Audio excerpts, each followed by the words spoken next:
Hello everyone, this is Granax Aurelius of the Lai Dai Shadows, and today I'm going to be giving a exclusive on the upcoming changes for the Nestor battleship.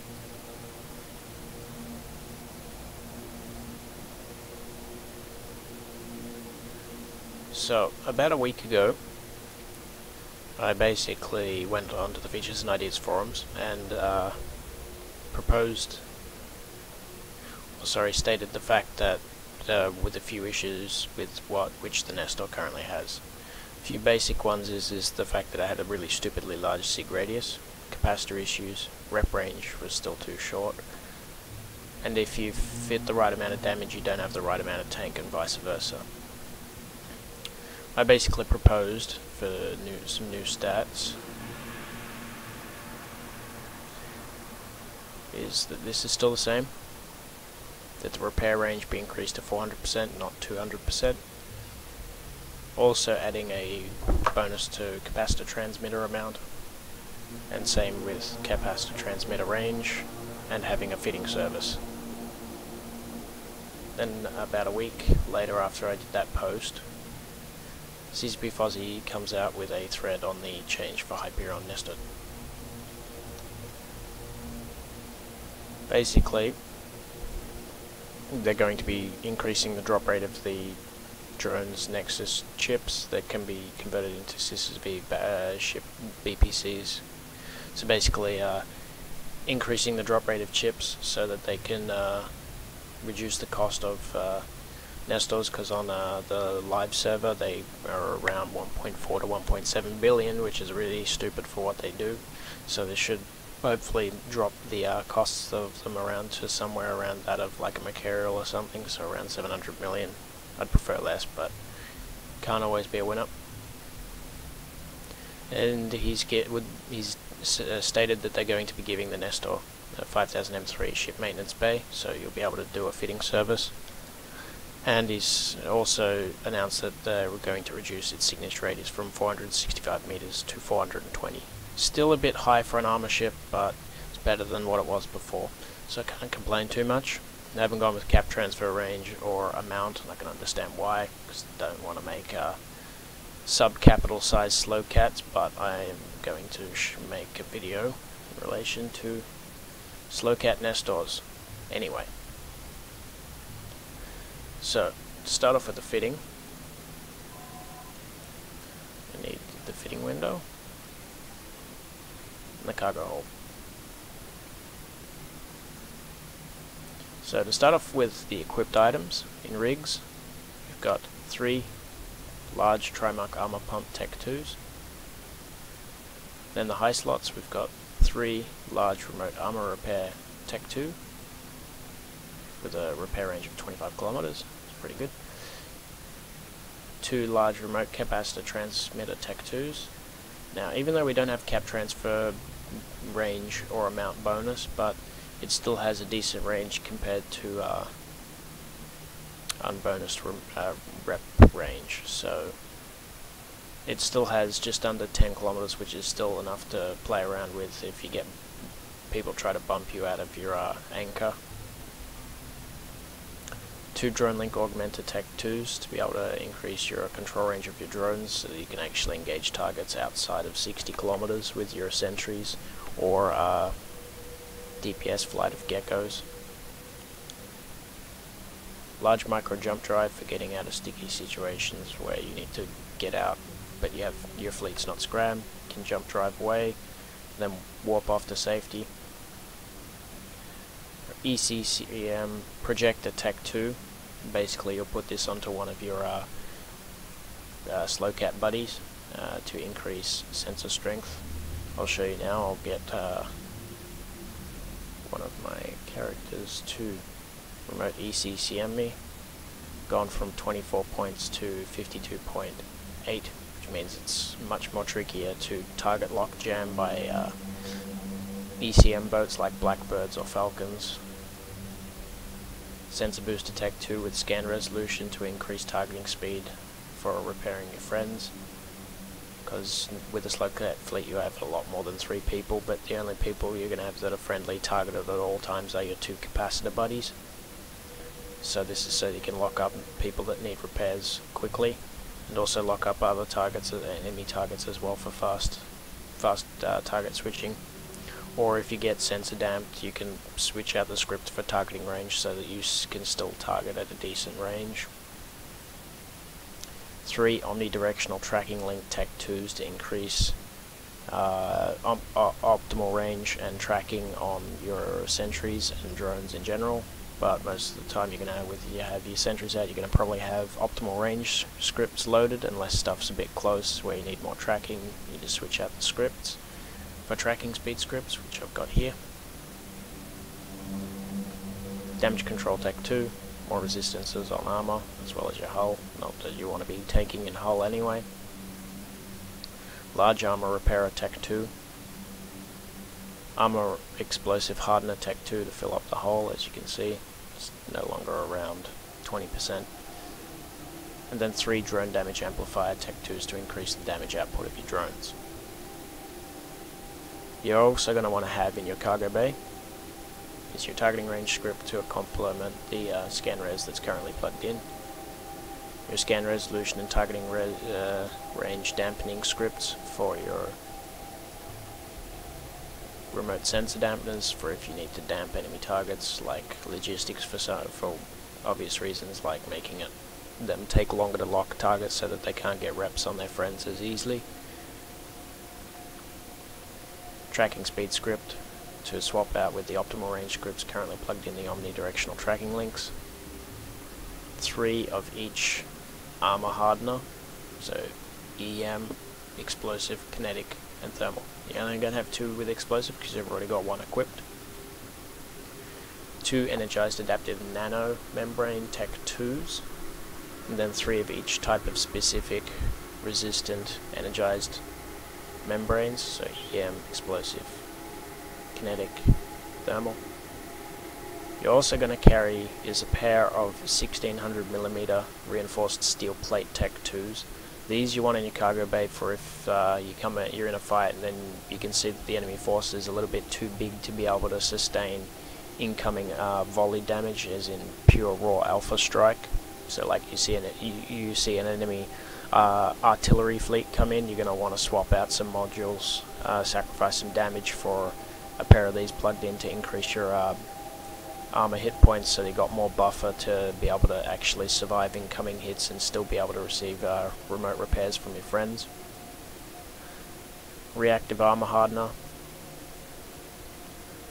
4 cap recharger Tech 2s, 2 heavy unstable power fluctuator 1s. You're going to use these basically if enemy logi is close enough to neutralize out and prevent them from being able to give reps because they have no capacitor, or vampiring out neutralizing primary targets capacitor like carriers and stuff. I think I already explained why we wanted sensor dampeners before. You want 3 of them, phase muon sensor disruptor 1s. 2 large Van Hammett's shockwave charge, for if your enemy throws a very large ball of drones on you, you can recall your drones, equip these 2 in the space of where your drone link augmenters are, and blow them up. And you want 6 war core stabilizers. These are for if you need to get out in a hurry because you've been tackled by an interceptor or something and it's about to sino in a capital fleet on you or something. You can all switch out for warp core stabilizers and warp off. So the idea behind this is you're carrying all this spare stuff to swap out modules, because with all your other buddy Nestors around, you can switch out modules in combat. Like I'll show you right now, I'll swap out the drone damage amplifiers for some more tank.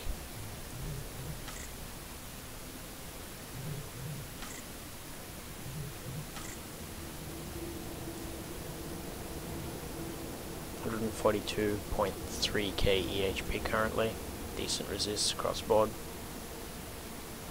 If I take these off once, I'll show you the change in EHP that was. So we're at 142.3 before. Now we're at just under 90k. huge increase. So the idea behind this is obviously going to have a bigger fleet than 3, but I'm just using 3 for in terms of purposes of the 2 people you're going to that have been designated as your capacitor buddies, as to show you what you're going to be doing with a capacitor and repair chain. So you're going to have your primary buddy is what you're going to be giving your remote ECCM.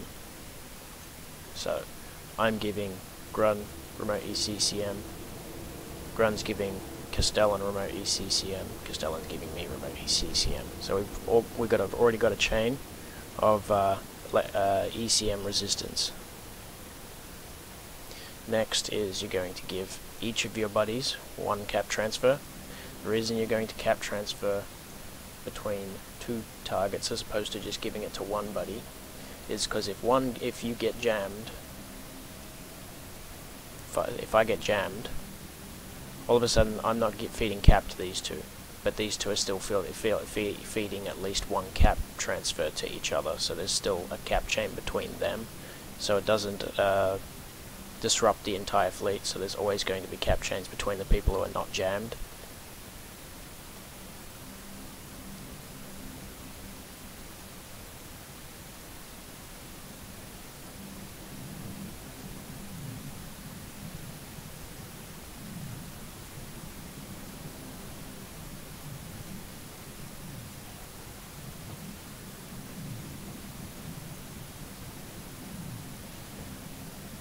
Okay, so most of the time you're going to have your history window open.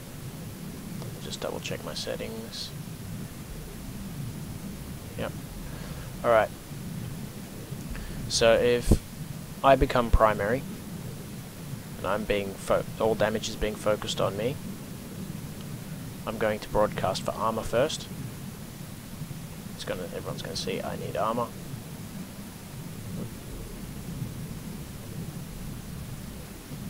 They're going to provide remote repairs to me.